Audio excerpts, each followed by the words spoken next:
कल हम इसके बारे में बात किए थे कि एक ये जो है यहाँ पे एक ये बल्ब, इस बल्ब में ये बल्ब है, इसको हम लिखे हुए हैं IV इन मतलब इनलेट बल्ब। ये जो बल्ब है इसको लिखे हैं EV exhaust bulb. Inlet bulb का काम क्या है इंजन में कि चार्ज जो होता है एयर और फ्यूल का मिक्सचर, उसको हम इनलेट बल्ब के थ्रू सिलेंडर के अंदर में डालते हैं। और ये एग्जॉस्ट बल्ब का काम क्या है कि जब इग्निशन होके वो जल के धुआं के रूप में यहाँ पे एग्जॉस्ट बल्ब से बाहर निकलता है।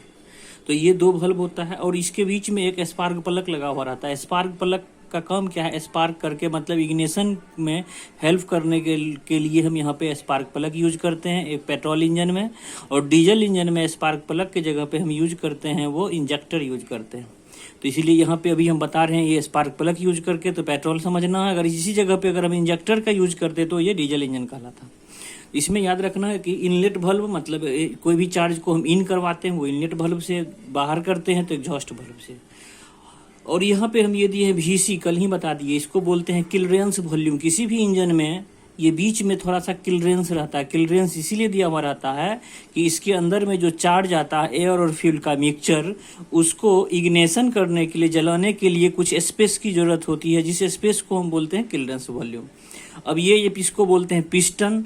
पिस्टन ये सिलेंड्रिकल शेप का ये होता है। और पिस्टन क्या होता है, इस सिलेंडर के अंदर में सिलेंडर भी सर्कुलर होता है और पिस्टन का भी शेप सर्कुलर ही होता है।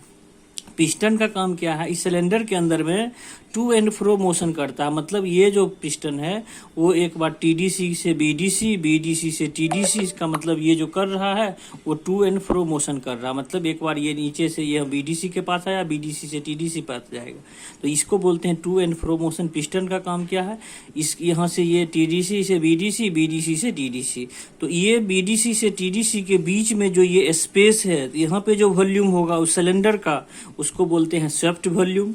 यानी TDC से BDC के बीच के वॉल्यूम को हम बोलते हैं स्वेप्ट वॉल्यूम। और ये TDC क्या होता है, तो ये पिस्टन को अब क्रैंक शाफ्ट, ये पिस्टन जो है वो एक मैक्सिमम हाइट तक पहुंचा है। ये मैक्सिमम हाइट जो उसको बोलते हैं, एक सेंटर दिया और आता है, मतलब इससे ऊपर अब नहीं जाएगा, इसको बोलते हैं टॉप डेड सेंटर। मतलब क्रैंक शाफ्ट से जो फर्दर दूर इंड होता है उसको TDC बोलते हैं, और क्रैंक शाफ्ट से फर्दर जो नियरेस्ट रहता है उसको BDC बोलते हैं। BDC बोलते हैं बॉटम डेड सेंटर और TDC बोलते हैं top dead centre. Top dead centre और बॉटम डेड सेंटर के बीच का जो ये डिस्टेंस होता है उसको बोलते हैं स्ट्रोक या स्ट्रोक लेंथ, जिसको हम L से रिप्रेजेंट किए हुए हैं। अब इसके TDC से BDC के बीच में जो वॉल्यूम क्रिएट होता है उसको बोलते हैं स्वेप्ट वॉल्यूम, जिसको भी S से रिप्रेजेंट करते हैं। अब यह है कि पिस्टन को क्रैंक से जोड़ने के लिए हम एक रड का यूज करते हैं, कल भी बता चुके हैं, जिसका नाम है कनेक्टिंग रड। मतलब ये पिस्टन को क्रैंक से जोड़ने के लिए एक रड यूज करते हैं। पिस्टन जो मूव करता है वो रेसिप्रोकेटिंग मोशन मूव करता है, और ये क्रैंक जो मूव करता है वो रोटेटरी मोशन मूव करता है। मतलब पिस्टन ये आगे पीछे TDC से BDC यानी रेसिप्रोकेटिंग मोशन, और ये क्रैंक जो मूव करता है वो रोटेटरी मोशन मूव करता है। इसीलिए हम बता दिए हैं कि क्रैंक, कल ही क्रैंक शाफ्ट में, क्रैंक शाफ्ट का काम क्या है कि पिस्टन, और ये कनेक्टिंग रॉड का काम क्या है कि पिस्टन और क्रैंक शाफ्ट दोनों को जोड़ने का जो एलिमेंट यूज करते हैं वो कनेक्टिंग रॉड करते हैं। और इसमें हम कल भी सारे चीज को बता जो है, आज मेनली रूप से बताना ये है हमको कि इसका हम सिलेंडर का स्वेप्ट वॉल्यूम कैसे निकालते हैं, सिलेंडर का टोटल वॉल्यूम कैसे निकालते हैं, और ये कोई इंजन है जिसका हम कंप्रेशन रेशियो कैसे निकालते हैं। कंप्रेशन रेशियो हम दो तरह से निकालते हैं। इस एक यहाँ पे मान लेते हैं कि ये सिलेंडर का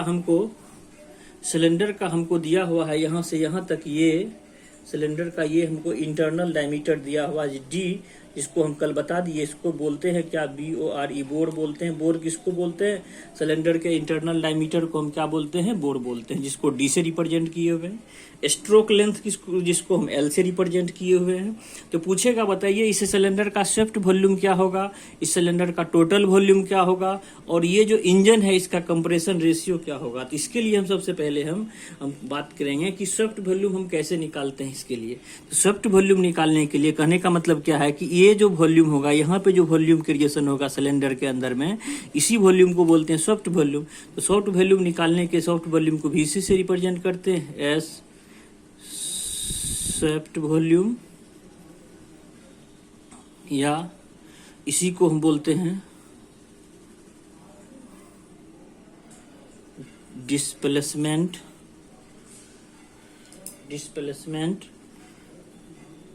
वॉल्यूम। तो ये जो हम निकालते हैं VS, जो निकालते हैं VS, वो निकालते हैं क्या कि VS जो क्रिएशन होता है वो TDC से VDC के सिलेंडर के बीच के वॉल्यूम को हम बोलते हैं VS स्वेप्ट वॉल्यूम। तो इसका वॉल्यूम जब निकालेंगे, किसी भी चीज़ का वॉल्यूम निकालते हैं तो उसका एरिया से और उसके लंबाई को डिवाइड कर देते हैं तो वॉल्यूम निकल जाता है। तो ये जो हम निकालेंगे इसका वॉल्यूम, तो ये सिलेंडर का एरिया कहाँ तक का एरिया हमको निकालना है, ये सिलेंड्रिकल है, सिलेंडर का एरिया, तो हम ये लिख सकते हैं area of cylinder into stroke length.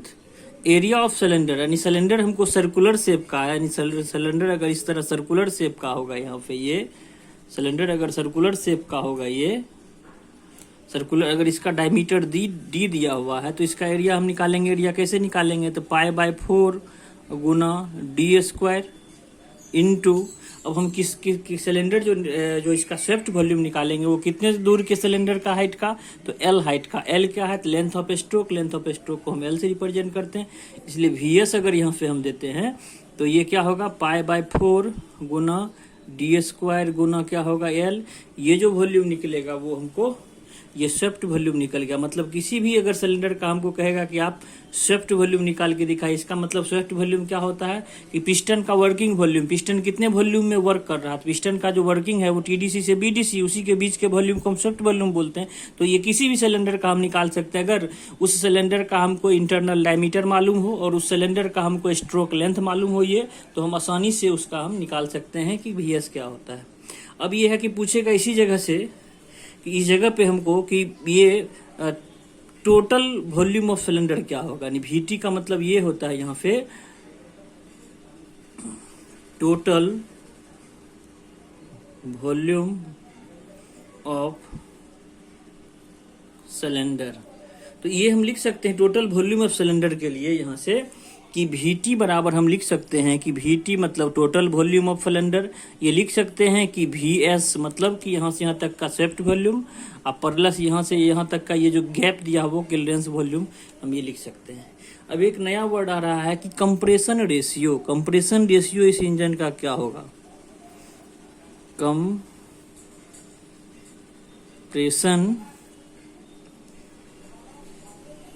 Ratio, जिसको हम R से रिप्रेजेंट करते हैं। ये जो होता है कंप्रेशन रेशियो इस इंजन का, किसी भी इंजन का निकालेंगे तो हमको याद रखना है कि it is the ratio of total volume of cylinder to the clearance volume is known as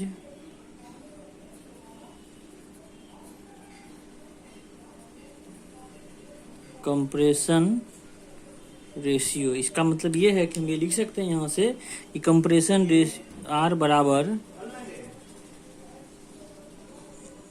VS plus VC बट्टे यहाँ से VC, यानी यहाँ से हम ये लिख सकते हैं कि R बराबर VS प्लस VT बट्टे VC। इसको हम ये लिख सकते हैं कि 1 प्लस VS बट्टे यहाँ से क्या होगा ये VC।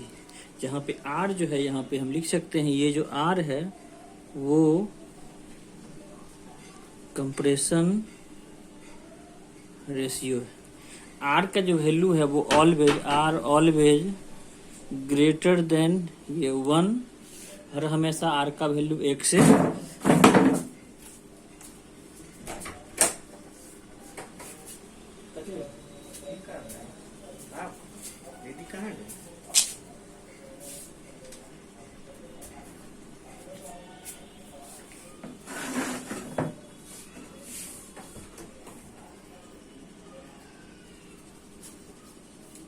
R is greater than 1, तो ये जो हम कंप्रेशन रेशियो इसके हेल्प से तब निकालेंगे आर का वैल्यू कब तब आएगा जब हमको इंजन के डायमीटर का मालूम होगा। डायमीटर दिया रहेगा किसी भी इंजन का अगर हमको लेंथ स्ट्रोक मालूम रहेगा तो अगर उसका हम कंप्रेशन रेशियो निकालेंगे तो हम इसी तरह निकालेंगे कि उस इंजन का हमको शेफ्ट वॉल्यूम निकाल लेना है, उस इंजन का हमको क्लियरेंस वॉल्यूम निकाल लेना है और वो दोनों को जोड़ देंगे तो टोटल वॉल्यूम ऑफ सिलेंडर हो जाएगा वो। और टोटल वॉल्यूम ऑफ सिलेंडर के लिए यहाँ पे हम पहले से ही जान रहे हैं कि कंप्रेशन रेशियो किसको बोलते हैं। It is the ratio of total volume of cylinder to the clearance volume. मतलब यह है कि R equal to compression ratio बराबर टोटल वॉल्यूम ऑफ सिलेंडर यानी VS प्लस VC बट्टे VC वह 1 प्लस VS बट्टे VC R always greater than 1। R का वैल्यू हर हमेशा 1 से ज्यादा होगा। और ये हम जो कंप्रेशन रेशियो ये आर निकालेंगे वो किसी भी इंजन का कंप्रेशन रेशियो हम निकाल सकते हैं तब जब उस सिलेंडर का हमको क्लियरेंस वॉल्यूम मालूम हो, उस सिलेंडर का शेफ्ट वॉल्यूम मालूम हो तो हम बोल सकते हैं कि उस इंजन का कंप्रेशन रेशियो क्या होगा। वो कंप्रेशन रेशियो जब भी होगा तो 1 से क्या होगा हर हमेशा वो